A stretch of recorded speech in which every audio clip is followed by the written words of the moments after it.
Welcome back, everybody, to Unfiltered and Unqualified. Today's a very special and exciting presentation because it's going to be a co-presentation between I and our great Caden Caldwell. Woo! Can I get an amen? Amen. Hallelujah. Yeah, Praise the baby. Lord. Thank you. Right. And we have, in a way, this is a trifecta presentation because Brooklyn actually provided the content for our presentation today. Wow. As a Christmas gift to me, she gave me a fat stack of this cool little leaflet calendar packet thing from the History Channel of mysteries. Mysteries that have gone unsolved. Yes. And everyone hurry and close your eyes. Don't look at the presentation because I forgot to pull up the presenter notes. Oh no, children, you're peeking. Those that are watching the recording. Here. Presenter view. There we go. Okay, you can peek now. Oof, that was close. Crisis averted. Okay. Does that work for you, Caden, where I put the notes? I know it kind of covers stuff up, but we good? I can't see them, but that's okay. Because I also have the slideshow pulled up on my computer just in case. Oh, okay. Actually, oh no, I can see them. I should be fine. Yeah, that's good. Okay, good. There's just no notes on that one, so I didn't. That was funny. Okay. No, you're good. Yeah, like I said, this is our first time doing a code presentation, so we're just figuring it out bit by bit. All good. To fit the theme of this special podcast of Unfiltered and Unqualified and Unsolved mysteries. Whoa. That's so scary. Or That's unflettered, unwild, and unsolved. Oh, with the P on the end there. Or unflettered, unqualified, and unsoured. Oh, man, AI is just getting better and better. That's right, baby. They can almost make a real word. I'm really impressed with everything else on there, though. That's cool. Cool picture. Well, we are going to have lots of fun today. Basically, what Kate and I did, we each picked 3 stories, 3 mysteries that we liked. And we're going to give you 3 slides of what the actual story is. And then we're going to give you one of our made-up, fake, unsolved, unqualified explanation to what actually happened in the story. And then the other one is going to give their own 3 slides of what actually happened. And then after each of those sets of stories, we're going to do a ridiculous smash spam emoji vote to decide who gave the better story. So, I love smash story time. This is great. This is going to be an episode to share with your children at night to put them to bed. Just something to make them go a little like, woo, there's something in your closet. It'll be great. All right. And under the bed. And with that, I'll start us off. I got the first story. So, it is Monday, September 15th, 1994. Not 1994. Yeah, I know.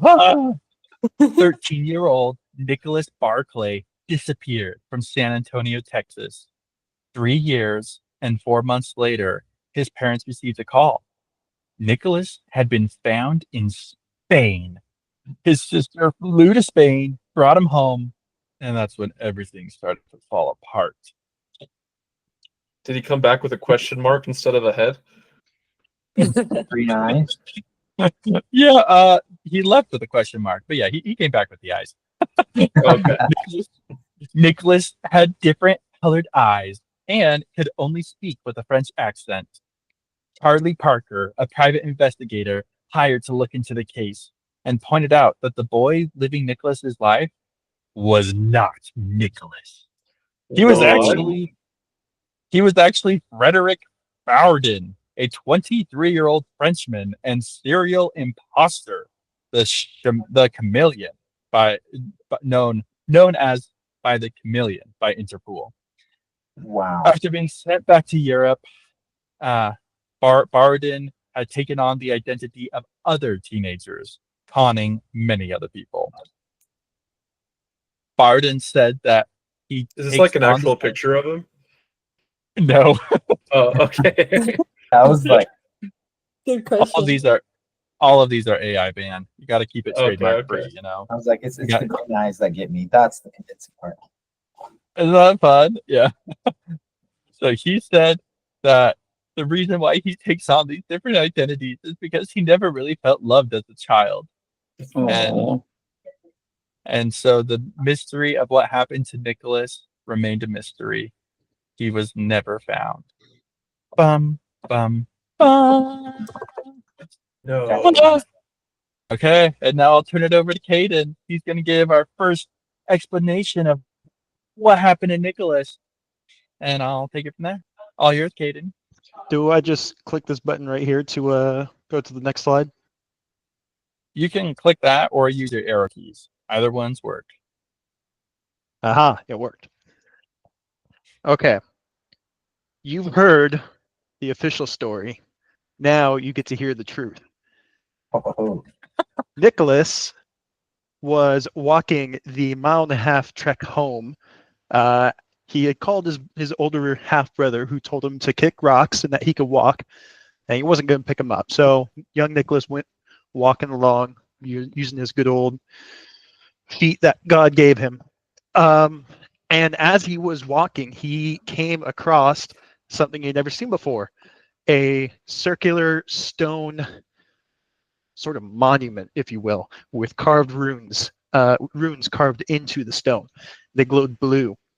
Nicholas, being the impulsive, troubled youth that he was, decided he's going to ignore better common sense, and he's going to walk through this stone ring.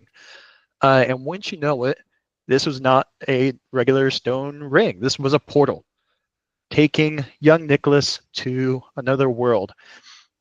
When he stepped through the portal, he encountered a wizened old man who told him that he is the last of the great wizards of Telthoth, and that Nicholas was the one spoken of in prophecy of old that would bring an end to the tyrannical rule of the Lich Lord, who ruled the land with an iron or skeletal fist. Whoa. What the heck? You just did an isekai? Lucky man. And we didn't even need Truckcoon for this one.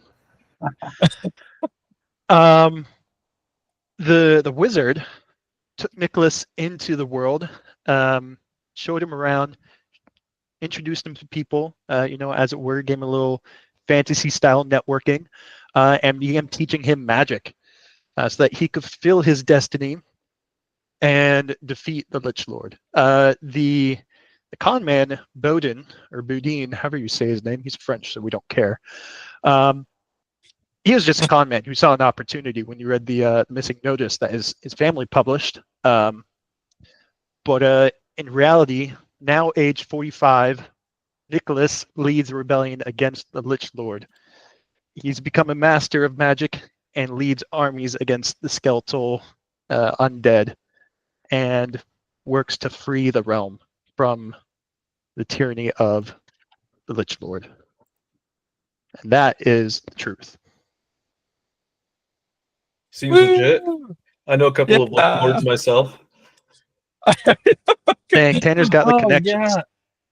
Those are you talking about high school teachers or professors? Which ones? But That's the surprise. All of them are actually. all of them. I'm like, dang, look at those fingers. Those are long. Dude, yeah. God. Well, Send But I me think to the Joseph world. might have heard a different, heard some other tales Yeah, of Nicholas.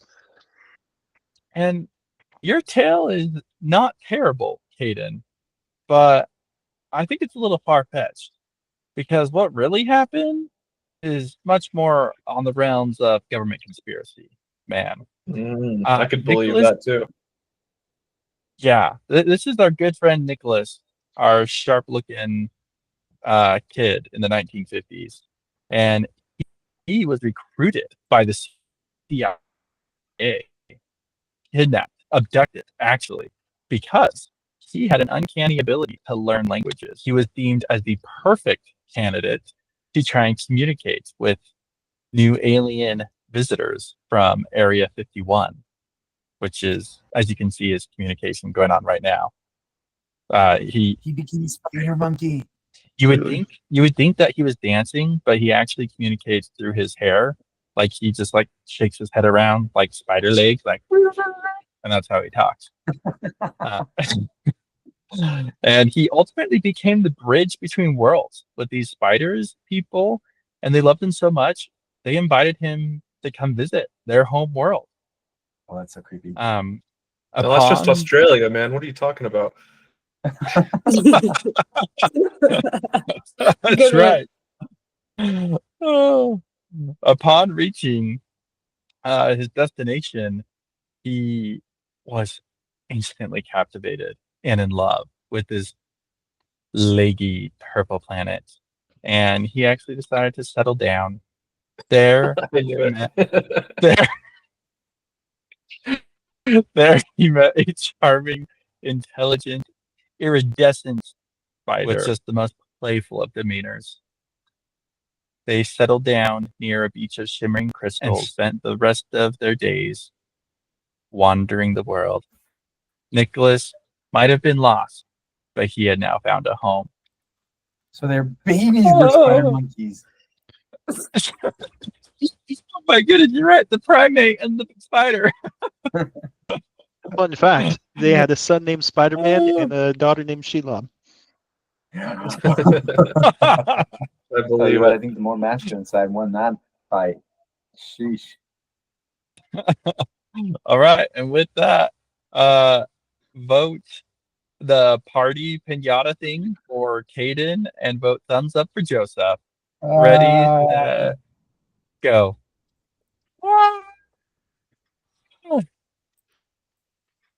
Whoa. Whoa. Happy day. Nice. All right. All right. We'll move on with the next story. Take it away, Caden.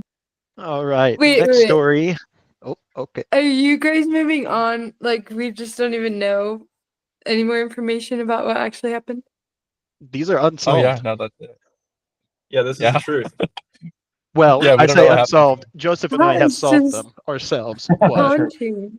So Caden, I did a quick search though to see like some theories about it, and the leading theory is that his half brother killed him and covered it, and his mom helped him cover it up, and That brother that's why did they say were he so saw eager him, to like- welcome the French guy. The half brother did say I They think did saw him not- like 3 years, or it was either 3 months or 3 years after he went missing. Say you saw him trying to break into the garage and ran away when you saw him. Wow. They did not include that in the History Channel little story description. Whoa. That's just what a quick search did. I don't know if it's true or not, Theories. but that's the theory. Thanks for looking it up, Tanner. Dang. All right. Next mystery. Let's go. You're up, Caden. All right, this next one is a little ditty called "The Green Children of Woolpit."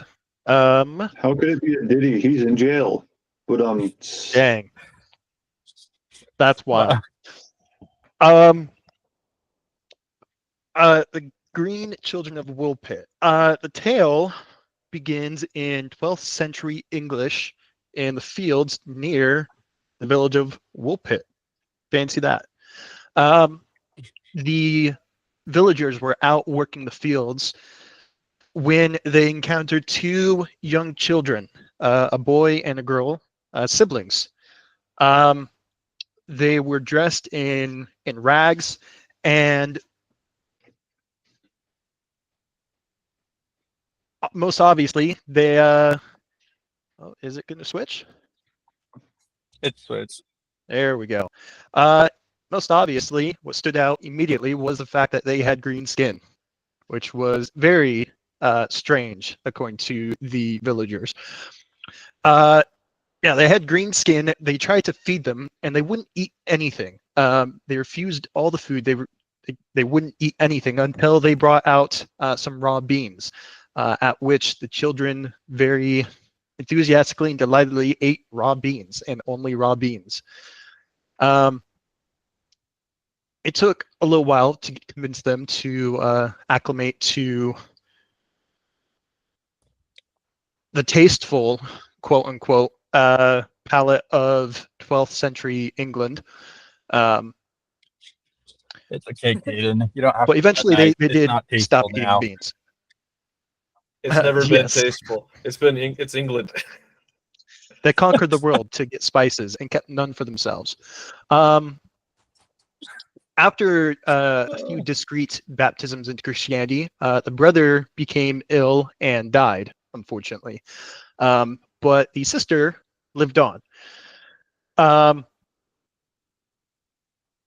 She lived for many years and had a full life. She learned English and she developed relationships, and a few reports even note that she had married a local. But whenever they were asked about where they were from, she wouldn't say much. All she ever responded was that they came from the land of St. Martin. When asked if it's a Christian land and if they saw the sun, because apparently that's a question 12th century Englishmen ask strange children, is wherever you come from, did it see the sun? She responded that it was a Christian land, according to her, and that the sun does shine on the people, though they prefer the twilight or the dawn rather than the full unadulterated force of the sun. And to this day, nobody knows where they came from, where the land of St. Martin is, why they were green, and why they ate beans. Or one other thing, they spoke an unknown language too. This is true. They did not speak English. Nobody knew what language they spoke. And did the girl's skin get better as she got older, or? Eventually, the green did fade away. Interesting. Huh. Oh, Yeah. All right, tell us the It's truth. Private I was detectives still building that. Caldwell and Dumar here are proud to give you the real tale of what actually is happening. This man may or may not look familiar to you, but I'll give you a hint. I'll give you some help. Baby Dumbledore. Oh, yeah, that's what I meant. I was going to say Joe This Biden if he is didn't the- shave or cut his hair. This is our good old cuddly wubbly cotton Keebler the elf. But you know what he's actually? He's a ninja secret spy assassin trainer. Okay? And he has a secret underground elf secret spy assassin school in the back of the woods. And these two green skinned kids were his most prime and highest quality students. So you might ask, why are these secret spy assassins being sent out into the world as kids? It's because the elves had lost the world. They got kicked out. They lost their homelands. Humans took over. And so he sent out these kids as spies to find out what is humanity's weakness. And thanks to the efforts of these children and many of his other spies, he found it out. It's sugar. Oh, The Keebler elf learned that through sugar, he could take over the world. And as you can see, he has.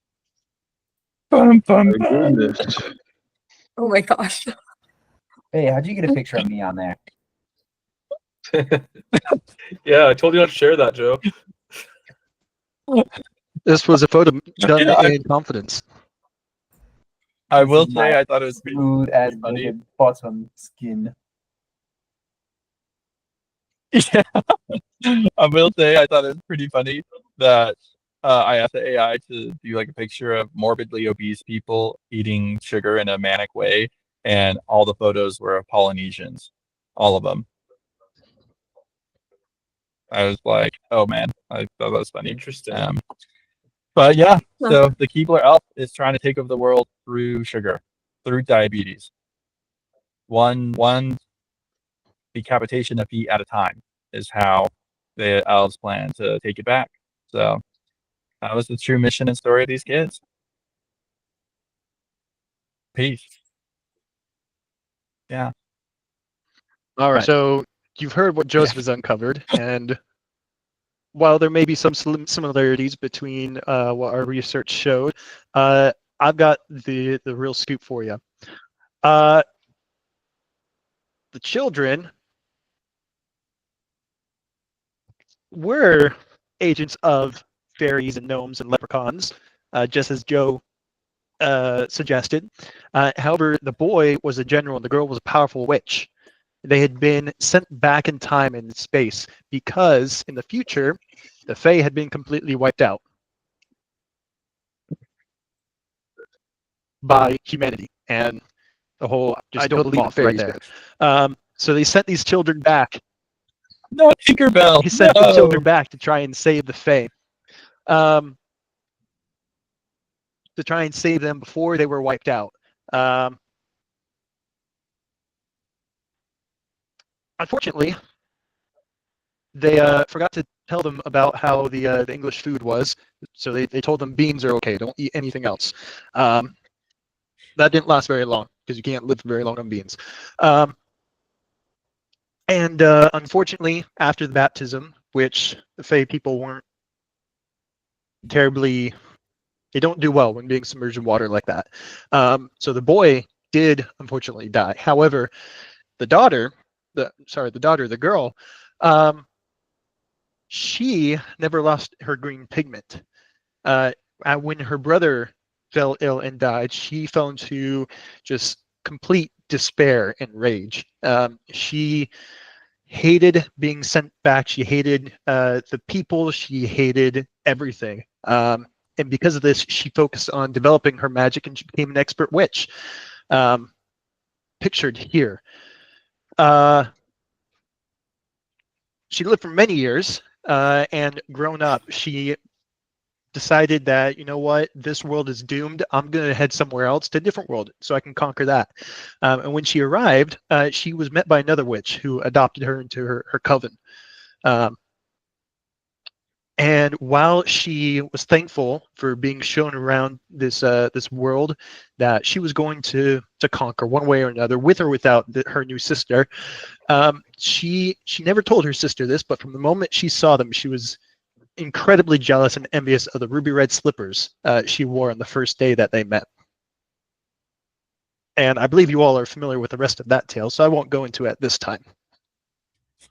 But suffice it to say, she also perished by being submerged with water, or drenched with water. How didn't she die the first time then? Because Fae people are weird. She was the wizard, witch. Her brother was not, so she totally cast a spell of protection on her and forgot to on her brother. Oops. Oh, thank you, Kaden. Woo. See, and we have Beautiful. proof of this because I just saw the Wicked movie and it's real. It's documented for the world. It's real. That's right. Yeah, critics say it's a blockbuster. It's a hit, so it's gotta be real. Oh, all right. I think Joe has another story for us. That I do. This story, this unsolved mystery is about the Newton stone. This is August 6th, Wednesday, 1804 in Aberdeenshire, Scotland. So we got our good man, George Hamilton Gordon, the Earl of Aberdeen. The He's average jacked, Scottish if you didn't person know. pictured right there. That's right. Jacked, drunk, and wearing a kilt. Or maybe it's the Irish that are drunk, huh? That's it, I think, yeah. But so he was out on a walk and he discovered what became to be known as the Newton stone. It's a stone pillar with two separate inscription on them. One of them has been positively identified as Ogham, an early version of the Irish language, and it's believed to detail several names. However, the second description, no one's ever been able to decipher. No one even It's knows what language had- it is. True that. It has had lots of different theories. At one point, it was uh, it was claimed that it was Phoenician, actually, like the Mediterranean ancient sailors, the Phoenicians. And this theory was respected for a long time. And assuming it was Phoenician, it was translated as to Ishmun, god of healthy, by this monumental stone, may the wandering exile of me, thy servant, go up in never ceasing memorial, even the record of Han Danlet, Zenaria magistrate, who is saturated with sorrow. Honestly, it's a pretty epic translation. Cool as Phoenician. Although it has since been kind of debunked, and people are like, yeah, we don't really think it's Phoenician. We think it might actually be Greek or Hebrew or medieval Latin or many others. So no one still knows what it actually is. Um, yeah, basically, it's just this stone with a language on that no one has any clue. And to this day, even Indiana Jones has been able to figure it out. Bum, bum, bum. Bum, bum, bum. Scottish stone. That's crazy. Oh, sorry. You go, Caden. Yeah, I was Don't like, get what spoilers. about the Grand Adventure? Yes. So thank you, Joe, for laying out the foundation of the mystery upon that I will now unfurl to you all. Wait, Um, before you do the next slide, I just saw that there's a guy on this stone. You guys, it's the Aztecs. You see the head on the far right? His like body laying down and his guts are coming out. It's an Aztec sacrifice stone. That's what it is in Scotland. Fun fact: there's I believe also it. something that looks remarkably like a swastika on it. Okay, we better do the next slide. Silly AI. What's it doing? Oh, I mean, like on the real stone, not just like the AI. Like on the real stone, there's literally a swastika like carved into it. Oh, well, we will show that as well then. That's great. Got a picture of the real stone later. But yeah, all yours. What happened, Caden? Cool. So what really happened? Right, here's how it went down. So while one side of the stone is Ogham, the ancient language of like the Picts, the Celts, ancient predate of the I think it said Irish language. What the anthropologists and the linguists and the archaeologists, what they never learned is that the second inscription that nobody knows what language it is actually written in Celestial, the language of the angels. Millennia ago, the present-day lands of Ireland and the UK, they were infested with hordes of devils and demons and the tricksome fae. They'd been summoned by the druidic circles who lived in the land. They saw the pillaging Norse as well as the ever-spreading Christianity, and they said we're not going to survive this. So they decided that summoning devils would make a really good bulwark between them and their foes. But as anyone with a brain between their ears would understand, these devils and demons did not stay loyal for very long. And they turned on their masters and overran the entire land. But priestess Catronia Ares prayed for safety and blessings when she saw the destruction the devils were bringing to the land and the death that they were causing. And in response, the angels were sent. And they battled the devils and the demons until they were all gathered at Aberdeen. And at this point, the final horde was caught and destroyed.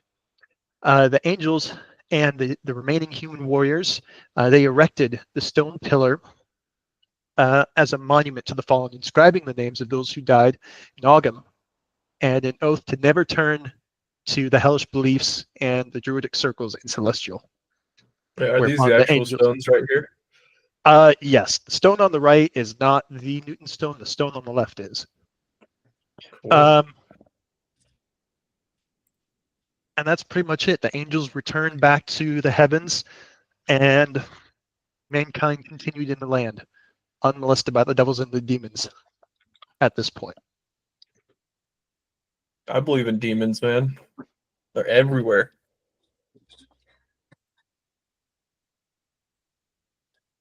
That's right, baby. Well, thank you, Caden, for your efforts at trying to decipher this mystery. It might not surprise you to know that there's actually a truer take on the story, I must say. And what it actually Enlighten us, starts Brother with, Joseph. I will. Uh, to start, actually, what was indeed this inscription was just it was actually thought to. Okay, wait, back up. With further discovery and research, it was actually thought that this Ogham that was written actually translated into a paste or a recipe to remove warts. So this is just a magic wart removing Of stone, course. is what's thought, right? But on top of that, linguists have actually been deciding and thinking that this is actually in the ancient, long lost Adamic language, and that this is way far backseas in time. Yeah, and with when they once they had that realization that the one translation was actually a wart recipe, they were then able to really read the account of the ancient Adamic language of the other transcription and the other inscription. And it turns out it was from Cain. Whoa, what is going on with him right there? Jeez. Bigfoot in this inscribed tale was described an unfortunate experience after eating the forbidden fruit. He didn't think that it was any knowledge gained. Instead, he had a severe case of the runs that lasted a grueling 3 weeks. Out Oh of my his God. stomach, too. Jeez.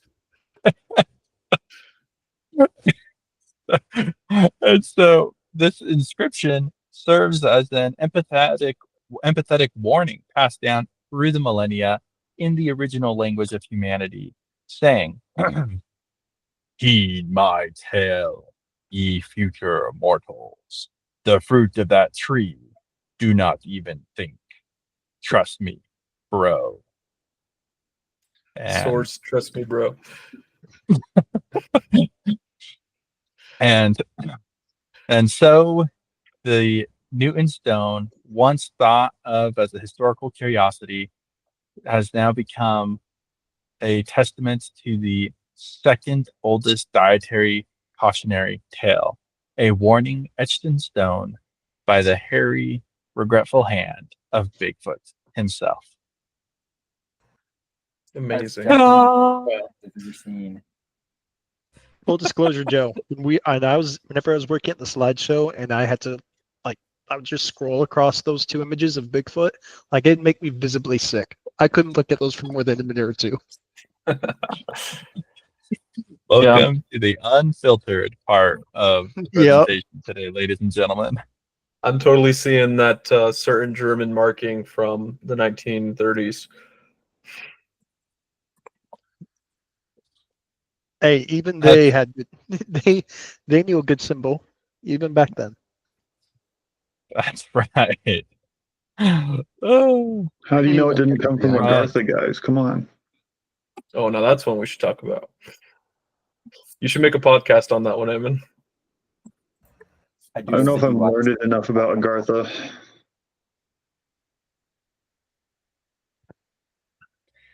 all right. You take it away. Introduce us to our next story, Caden. Alrighty. So our next story is a little more recent. The Gorman dogfight. So back in the old days, in 1948, George Gorman was flying in his P-51 Mustang. He was just doing a training sortie with his squadron, and when everyone else RTB'd, he decided, you know what, I'm going to stay out. I need some hours. I need to get some practice with during the night flying. So I'm going to stay out here. And just as he was flying, he reported to the ATC that he was seeing some weird lights, and he was trying to get some confirmation, like trying to figure out what was going on. And ATC told him that he was, in fact, the only plane in the area. There was one other way over yonder, nowhere even close to him. But besides that, it was just him. So George decided he was going to investigate in his plane. And as he got close, the lights, he saw the lights just flashing slowly. And so he decided to go after them. He tried to chase them down. And as he got close, he later said that he saw something clear white with blinking lights and a round flat shape. He chased after this unknown aircraft, and he said that it was pulling turns at speeds that humans couldn't withstand. And when he tried to match them, he said he even passed out during one of the turns. So he was doing things that no human should be able to do. He lost sight of this unidentified flying object eventually, and returned to base. Later, when questioned, and he was talking about the ATC person he was working with, he was reporting to, they were interviewed, and they said George Gorman was the only plane in that area that we know of. And to this day, nobody knows what George Gorman saw. Wow. Bum, bum. Let And me with guess, that, was it a weather balloon? Oh yeah, Yeah. Floated all the way across the Pacific. that's right, Chinese. And with that, we're actually going to be spontaneous, Caden, if it's all right with you, and do a bonus round here where we'll just take turns. Tanner, you have my first slide, and then Slushy Orangutan, you have my second slide. And then the next camera in order is Brooklyn. You will explain my third slide, and you guys give your version of the story based on the slides. And then I'll tell you how right or wrong you are. Holy crap, it's like that Jackbox game. So I'm thinking what went down here is that this was actually just Hitler. He was escaping from Germany in his Nazi Tanner, copyrighted. You gotta say mustache man. You're gonna make us demonetized before we I thought are. it was Sorry, my bad, my uncensored. bad. We're gonna lose all the ad revenue, aren't we? Yeah. So my theory gonna is that need he all of took that one of ad- his I'm gonna need all that ad experimental revenue in my Nazi old age. ships. Oh, sorry, what'd you say, Nephi? I was just saying that I'm going to need all that ad revenue in my old age. So I watch know, it. I know. We'll just put a dolphin sound effect over it. Yeah, we'll just bleep it out. But yeah, Hitler, he got into this aircraft and he's just zooming around. And after he found Agartha in Antarctica, he was able to improve on his design and came back to the US to see if he could take it over. That's what I think. And as Solid. you can see, Amen. pictured here is a small relic that they found in Antarctica, of all places.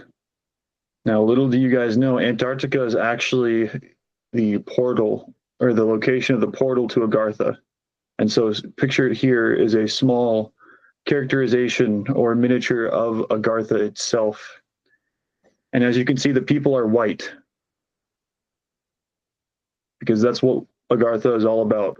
White people, blonde hair, blue eyes, and raw milk. Because milk makes cheese. Okay, Brooklyn, your turn. I'm doing this picture. Uh-huh. Does this all have to do with Hitler, or is this just like whatever random thing? We've gone too far down the road. We're already far gone. You're trying to explain the story that you think I made with these photos. That we haven't heard yet. Mm-hmm. Well, this image here is a planet of tiny people who worship cheese. And they have some giant cheese monoliths that they've built. But there are gods who are jealous of their cheese and have come to destroy and slice up the planet as if it was a pizza. And the people All are running. right. There's a little chaos going on. This Well, is really thank you, what love. happens in I will. Little Caesars. Yeah. I will say some of you were closer in your guesses of the correct story, and some of you were less close. To start off, it turns out that this white flying saucer thing that George was chasing was actually made out of mozzarella. Why was it made out of mozzarella? Because it came from the dark side of the moon, and the moon is actually made out of mozzarella cheese. And there's Wallace and actually a Gromit. whole They were right. they were right. And there's actually a whole civilization living out of cheese on the cheese moon on the dark side of the moon. And the reason why they had this flying saucer going around on Earth is because they were checking in on their propaganda about the moon not being made of cheese. Because they know that if the humans found out that the moon was made out of the universe's best mozzarella, it would be harvested for its minerals and they would lose their home. Mm. I think the U.S. is good on cheese. We have more than like how much is it? Like 6 billion pounds of cheese in Missouri. Or The cheese caves, cheese tunnel. Cave. Yeah. There's a tunnel of stored cheese. I need to move to Missouri. That's right. Mhm. Wow. And Brooklyn, do you know they about give it out government for cheese? free. What? Yeah. So Government cheese, baby. here's the SparkNotes version. This is not a conspiracy. This is real, by the way. I It is do a know about previous government cheese. Oh, you do? Oh, then Yeah. Yeah, I did watch a documentary about that. yes, it's just that lots of cheese being kept by the U.S. government because they had a very interesting Lobbyers. program. Not a conspiracy Dairy theory. I didn't lobby. realize A they were conspiracy still theory, quote keeping unquote, that. that was proven correct. Huh. So The dairy some conspiracy lobbyists theories are do really turn out to big. be true. That's That's cool. one of the scariest parts of adulthood for me, Ammon, is every time I learn a conspiracy theory that's actually legit, it makes me question life. But Well, you know, a conspiracy Make sure. sure theory. I'm in the it's wrong just, business. I need to start peddling some stories. I know, right? all But a right, conspiracy Caden. theory is really just a conspiracy. It's like really just a true story that the government denies, and 6 months later says, "Oh yeah, we actually did that." No, 60 Just a years story later, waiting not 6 confirmation. months. Speaking of, has anybody read into the GFK files? I haven't really read into it much, but From what I as far as I understand, understand, Head just did that. Yeah, there That's wasn't really true, much that's there in true. the file.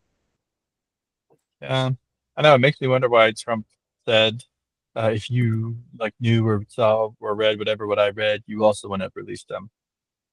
So weird. I But mean, Caden, take it away. one last side note, in the notes, in the files, there were evidences of them trying to cover up the fact that Israel was involved.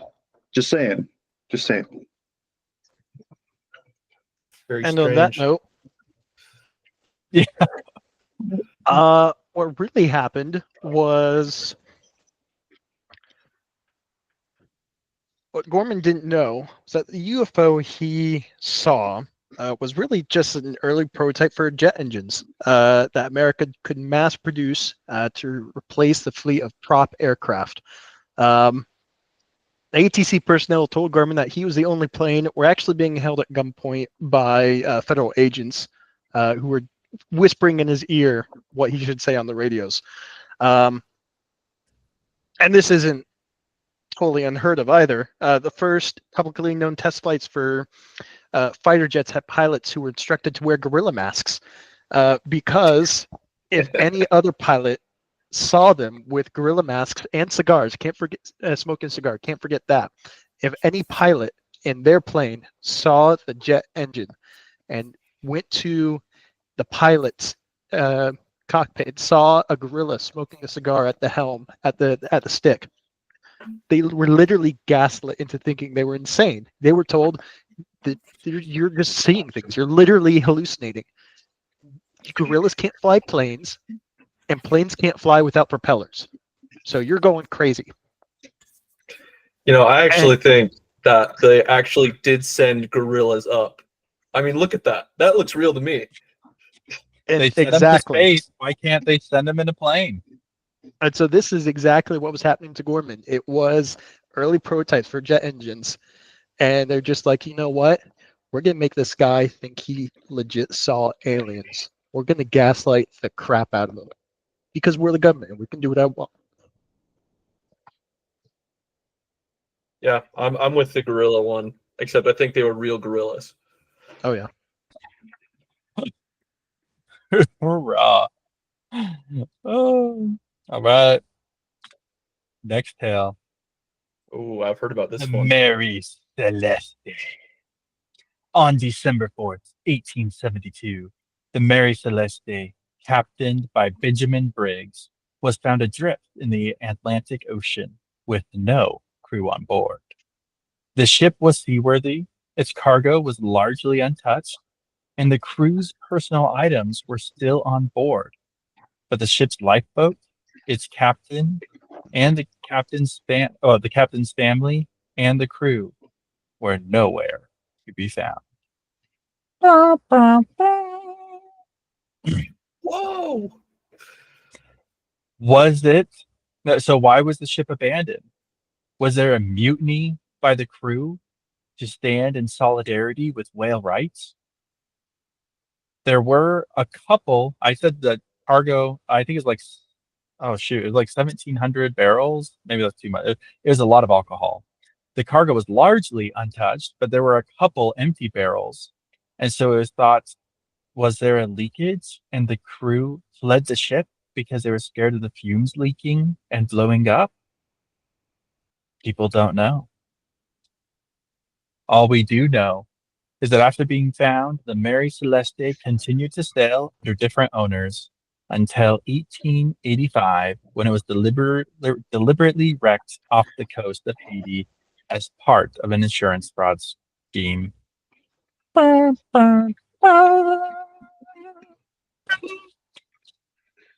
of creepy. Wait, so they took the abandoned ship and then used it for regular stuff? They took it to a port and basically tried to turn it in as salvage and for the insurance. Wow. And they didn't get insurance for they didn't get the payout for I think it was 3 months because everybody thought this was just insurance scam. Yeah, I'm like, I mean, what insurance would you even get from an abandoned ship, though? I mean, it still had all its cargo, you said, right? Yep. Yeah. Crazy. I think they ended up getting a third of what they were supposed to actually get for it too. But that doesn't really matter because that's not the truth. Was it real quick? Was it an officially commissioned ship, or was this a pirate ship, or? I think it was officially commissioned by a company. Oh dang! Yeah, and the captain took his whole family on board. His wife and kids, they were on board the ship. The sailors were there. All their personal items were left on the ship, but the lifeboat and all the souls were gone. That's. Whoa. You guys seen that one Scooby-Doo episode where they go on a cruise and a pirate ship attacks? That's really Ghost. That's what it's Yes. Oh yeah. I don't even think that's an episode. I think that's a movie. Oh, full movie. Even better. Even better. Yeah, I think. Yeah, it was a good one. One of the times when the monsters were real, right? Unless that's spoilers. I take it back. Kids, don't believe me. Watch the movie. It's a good one. I think there's Bermuda Triangle in there, but yeah, it was good. It was good. Yeah, that's right. It was Bermuda Triangle. All right, take it away, Caden. All right. So the truth is that the Mary Celeste was no victim of mutiny, starvation, or even damage. As the ship was sailing through the deep ocean water with its provisions, its cargo, and the crew, they came across a rocky channel that was not part of any. That was not on any of their charts. They tried to sail around it, but they found that whatever direction they sailed in, they were confronted with this channel. So they decided we're going to go through it. And as they did, thick mists gathered in, blotting out the sun, and they heard a voice singing in the dark. A couple men lit lanterns and tried to shine them into the waters, where they saw a young woman singing about a love lost at sea. She was combing her dark hair, and everything below her waist was beneath the surface of the water. As the ship approached, something struck the boat's hull under the waves, hard and heavy enough to rock the entire ship. The woman continued to sing, but it became more of a mocking tone. And as the men prepared to go out and try and rescue what they thought was a young woman, heads began to rise from the water, a terrible mixture of wolf and serpent. Before anyone could react, the heads began snatching sailors off the deck one by one. And the woman showed her true form, just another beast. All the sailors were panicking and were being eaten one by one. Captain Benjamin started shouting orders, trying to regain order, as one of the men picked up a saber, meant for fending off pirate attacks. And you started fighting back against the beasts. Eventually, they were able to get through the channel, and at the very end was a mermaid who told them that only one other man had been able to successfully get past this beast, and his name was Odysseus, and they had now entered the waters where mythical monsters hide. She guided them to an island and told them that no one is allowed to escape. Odysseus had the help of the gods, but they didn't, and so they had to stay here. They disembarked, and she used her magic to change the channel to send the ship away, not caring where it went. And to this day, the entire crew, the captain, the survivors, they all live on a remote island just in the middle of monster-infested waters. I mean, I won't lie, that island does look pretty dang good, minus the Yeah. monster infested. But I would totally live on that island. Oh, did Can't forget to mention that it's also the mosquito capital of the world. True. Oh no! Totally ruined everything. Well, we were actually like really in sync on this one, Caden. We had a lot of similar intel when we were crafting the reality of this tale, because my story also involves some singing. But Nephi, you haven't explained a slide yet, so will you explain this one for me? yes. So they were all in the boat, and then Leo started, of course, the pirate songs. But then, Sorry, it was a little loud. I couldn't hear you. oh, you're Say good. that again. So they all started to sing their pirate songs because they wish they were pirates in reality. And then their boat started to sink, as you can see in the bottom left corner. And so the mermaids came to help them and lowered every single one of them off into the waters. Hey, Looks that like was it a might have solid sunk their guess. boat too. I mean that the back of that boat is under the water. That's what I'm saying. Yeah. It's starting to sink. That was a solid guess. I more so picked the sinking boat picture because I thought it was funny. So the boat didn't sink. But what did happen is they were singing their Wellerman sea shanties, and the mermaids got jealous. They were like, "These guys can sing! Holy cow!" So they pulled out their trusty, dusty, rusty blow dart guns. Emphasis on gun. Blow dart. Whoa. That's funny. I did like AI as like mermaid shooting blow dart gun at sailors, something like that, and it turned the sailors on to World War I German soldiers. Oh, that was funny. So the mermaids, jealous of the great sea shanties of these sailors, kidnapped them all with their blow darts, took them to their underwater city Atlantis, and had them teach them their songs. And the reason why there were a couple empty barrels of rum is because the mermaids got hooked on that too. So the entire crew of the Mary Celeste live the rest of their days in Atlantis singing songs and drinking rum. Okay, let's all do it together, guys. You ready? I know we know this song. Y'all ready? Let's do this. What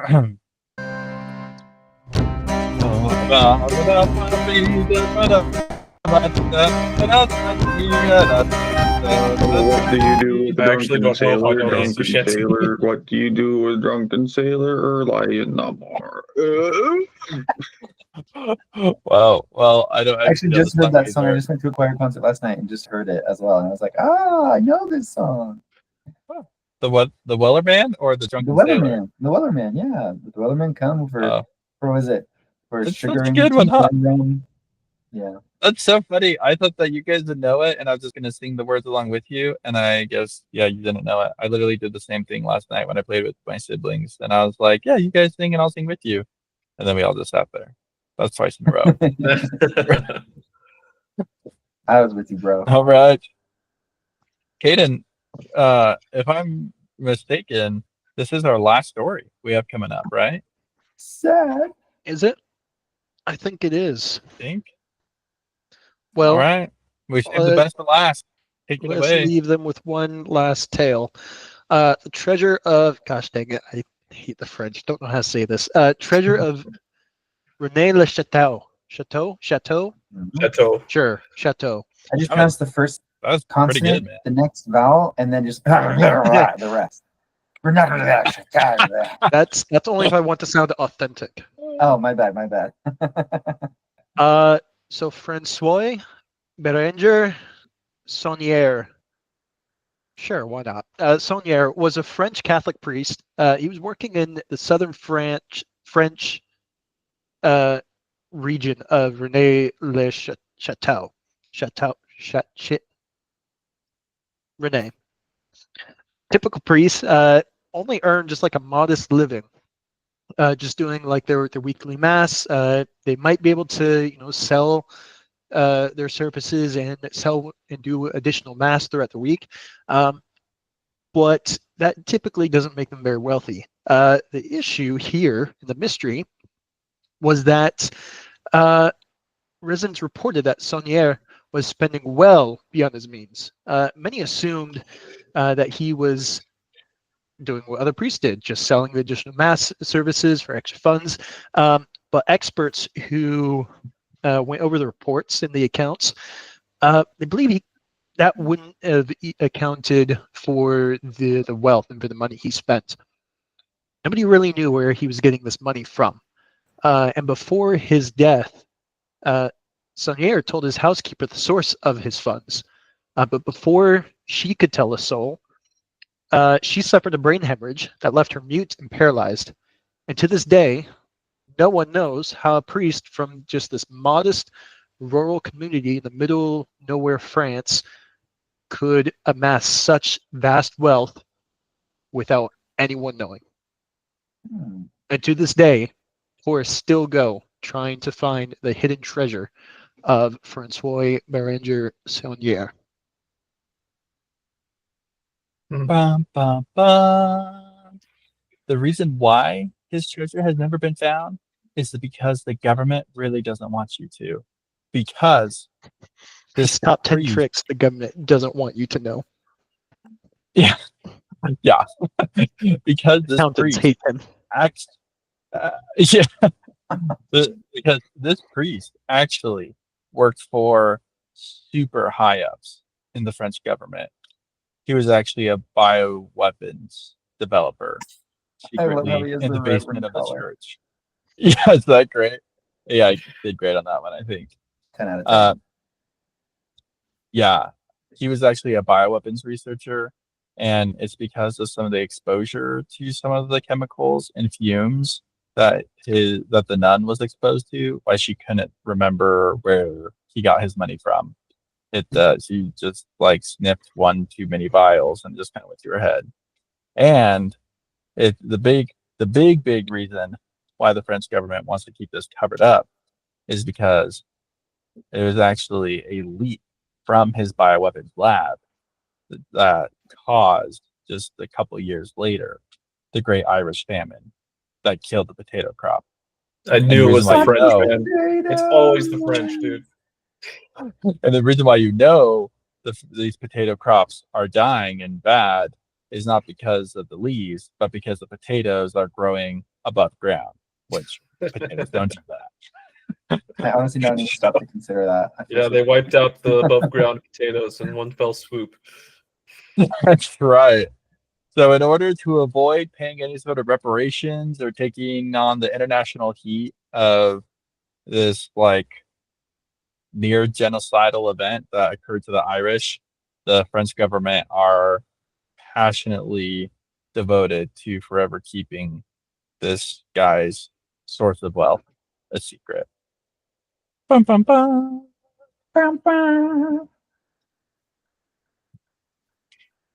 And now you know the truth. Yeah, But now wait, you a fake there's story. there's another truth. another Uh, truth. Oh yeah. What no one really knew about Saunier, how he got his treasure, was specifically his lineage. This man was descendant of one of the French Knights Templar, the Franks, Sir Frederick the Steelheart. Saunier and his fathers were left a substantial fortune by this ancient knight, because Sir Frederick was part of a small army of Franks who were left to defend the Holy Land from the Muslim Caliphate. During the Third Crusade, when Saladin took back Jerusalem in the year 1187, Sir Steelheart stayed behind to protect a group of Christian civilians from the invaders and launch a counteroffensive in order to allow the civilians safe passage out of the city. As he lost his comrades one by one, eventually Sir Steelheart fought his way to the Sultan Saladin himself, challenged him to single combat for the lives of the civilians, himself and his remaining men. They dueled for an hour under the hot sun, but at the end it was declared a draw. Sir Steelheart fainted from blood loss, and when he awoke, Saladin rewarded his courage and skill with gold and jewels, as well as horses to carry the reward and all of his men back to their homes in peace. Saunier had been charged with protecting the reward and was told that only those with the blood of Sir Steelheart in their veins could know where the treasure was hidden. Saunier dug up the treasure from where it was buried and hid it inside his chapel where only he could find it. When he had told his housekeeper about the treasure, he had no idea he was exposing her to the curse placed on the holy gold. And when he died, the secret went with him. Dang. I could believe that one, actually. I just want the crown. Would you actually be able to close that treasure chest with that crown in there? No. Oh yeah. So just hand it over. I mean, you want to bury it, right? Just give me the Hey, crown. it's buried treasure. Whatever's in there will fit. That's just the rules of buried treasure. That's just the rule. So that an adventurer Oh, can yeah, come someday on. later come along. Look, Does everyone as know long as you that? bury it, you could fit a yacht in a chest that size. That's just how it works. A yacht. I love that. Yachts of the Crusaders, yes. I know them Oh, well. well, round of applause, y'all. Lots of emojis. Woo! Thank you so much, Kaden and Brooklyn. Brooklyn specifically got me this packet of stories to do a presentation with you guys. I thought that's so sweet of her. And That is Kaden awesome. was so sweet to be willing to do such a daring opening podcast for his first time ever. So Woo! it was Let's so go. fun. I hope that you felt like you had plenty of giggles and laughs. Most of them forced, at least some of them genuine. And kind of wrap things up, we'll have just a little bit more of a serious thought takeaway for you as well, so you can feel like you got a little nutrition to the soul. After all this, the goal of this podcast is to partake, to not partake, to part things that we want our kids to know. And though I want my kids to know that a ship was abandoned in the middle of somewhere, um, That's there's more things I want them to know too. So have a nice little final takeaway thought for you. Have you guys heard of the problem with the God of the gaps? Have you heard that phrase before? You know what God that of the is? gaps? The God of the gaps. Gaps. Never Yeah. heard of it. Space in between something. So it is most commonly thought of as a critique on religion. That for many people, what God is wherever there's a gap in the science, a gap in the explanation. That people say, oh, I don't believe, I don't understand what happened or what's happening. Therefore, it must have been God. God is filling the gap where science is not there. Does that make sense? Yes. Hmm. However, at the same time, this is actually a very common, it's not thought of as a common critique against the atheist, but this critique applies to many atheists as well when the atheist claims, oh, you know what would make me believe in God? A miracle. If I saw something that I couldn't explain, if I saw something, a mystery that didn't make sense, I would believe in God. That's the gap. They just said, oh, yeah, give me a gap, and then I'll believe in God. Right? Did I explain that well? You see how, like, Yeah. both A of these logical critiques are the fallacy same there. thing? Yeah. Yeah, that is, it's the same. It's two sides to the same coin. Well, we talked a lot about unknown, unsolved mysteries today. And what I want to propose and what I want to promise all of you, all of our thousands of listeners, and to our kids is that a relationship with God is not a matter of gaps. It is a proactive experience and matter of filling Him into your life. The way to become converted and to know God is not through things that you don't understand. I promise you that God speaks your language. And the way to know Him is by having spiritual experiences where you feel like you have connected with Him, have touched the heavens, have felt His presence in your life. That is the only way to grow in your relationship and understanding of Him. It's not a matter of mystery and relying on a lack of explanation to be your evidence, your hope for something greater. I promise you that God does not need to be a mystery, that He does not need to be something unsolved, that He's something that you can reach out for to fill all the gaps of your soul. And I say that in the name of Jesus Christ. Amen. Amen. Beautiful. Amen. Amen. Hoorah. Thank you, ladies and gentlemen, for listening to all these unsolved mysteries and for letting us solving the holes of your soul all in the same package with the bow tied on top. Caden, do you have any last thoughts or comments you would like to add? I kind of stole the thunder for the last end here, and I just want to make sure that as my fellow co-host, you have all the opportunity you want to crack a final joke. I'm fresh out of jokes. I'll just say this. I think you handled the spiritual aspect pretty well. So I would just leave with never stop believing in stories. Stories will evoke emotion and action in ways that nothing else ever can. And even if it's not real, the feelings that you get with it are. So never stop believing in Love that. stories. Love it, dude. Dude, I'm super passionate about Thank you. stories. Maybe you should do a podcast on it sometime. We can talk about it, kid. No. What? Yeah, no, funny background story to this. Basically, when we were working on this, Tanner texted me and he's like, "Oh my gosh, I have this crazy cool podcast idea about stories." I was like, "No way, this actually sounds sort of kind of familiar to what Katie and I are working on right now." And then Tanner's like, "I'm so sorry, I'll back down."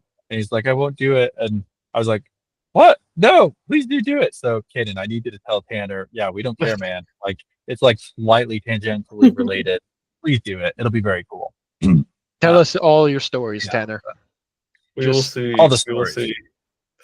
We want the first story of when you peed your pants, first story of when you pooped your pants, first story of when you peed on Ammon's pants. All the stories. Yeah, that was yesterday, but you know.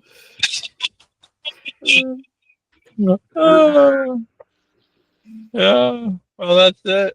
Thank you guys. This was, I think, a much more silly one than we normally do. So, kind of fun. Keep them a little mixed up, But Yeah, as it's so always, it's super fun, fun but seeing you. powerful too. Mhm. Thank you. Anyone want to put in last little Like the tidbit tie before I at the stop the end. recording? Be sure to what was hit that, that love? like button, hit that subscribe, turn on the bell for notifications, and we'll see you in the next video. That's right. Bye. Come on.